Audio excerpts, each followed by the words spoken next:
I think the worst thing about beefing with the Carters, because once you're beefing with one of them, you're beefing with both of them, is you're just gonna be screaming into the void, right? Like, or in this case, you're gonna be posting into the void. And the more and more you do it, the more and more you just keep typing your life away and or speaking to the camera, screaming your life away, the crazier you look. Now, I'm the type of person that I try my best. I don't think I always get it right. To try to see everybody's side. But in Nicki Minaj's case, I still can't exactly even figure out what the beef is, or the beef that should be making her go this far, because now she's doing the name drops. She's getting into some real dicey things, right? And you got to think about it, right? Because for me, I remember, them two, Jay's wife and Nicki, Beyonce, right?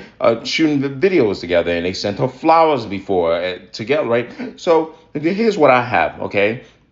It seems Nicki has a bone to pick about the title deal. Then she has a bone to pick about Roc Nation as an entity itself. And I think that's also in connection with Megan Thee Stallion. There's some things there, probably taking up for Wayne on the Super Bowl stuff. But then there's the touring issues, and then there's the stuff where we get into like these conspiracy tinfoil hat areas where Roc Nation is under Live Nation. Live Nation is in charge of touring, right? So Live Nation is their parent company. So if you have issues with touring, you would go to Live Nation. If you got issues on the title deal, if you didn't get paid your fair share, you would go into litigation.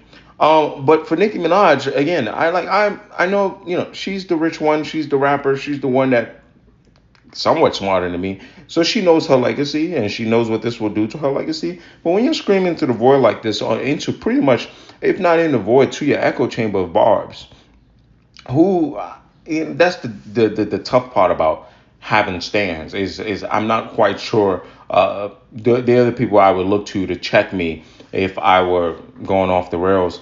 And you just start looking more and more deranged. And there's the substance abuse allegations, which are not being helped right now. She's throwing Jay-Z's paternity stuff out there. Desiree, Nicki calls her Deseret, who's an executive over at Roc Nation. She's dealing with her issues with her daughter, going through a civil case. So I get it, right? But she's using that as well. And then when we get, like I said before, you get into the tech stuff. Oh, Roc Nation's hacking me. They took likes away. Some of y'all said she was being sarcastic. And then we feed more into the conspiracy of Roc Nation is the reason for everything.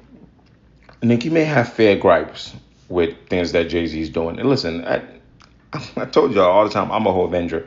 So I know you don't become a billionaire, you don't become someone disrevered, along with his wife Beyonce, without knowing how to move like life is a game of chess. And sometimes people are going to misinterpret that, and or they're going to become casualties. So I guess the advice I'm trying to say here with Nicki is to try to see where you're coming from. If there is something here, you got to be more strategic. Layer it out, get in the legal, because as powerful as they are, I think you're powerful too. And you think this is the avenue that you're going to use to win, but you're not winning a battle of public opinion. I think you're just winning with your stance. But winning with your stance is not going to accomplish any, concrete changes that you might want. All right, so that's just my piece on it, because I was ignoring it. And I was like, she saying my boy name now. God damn.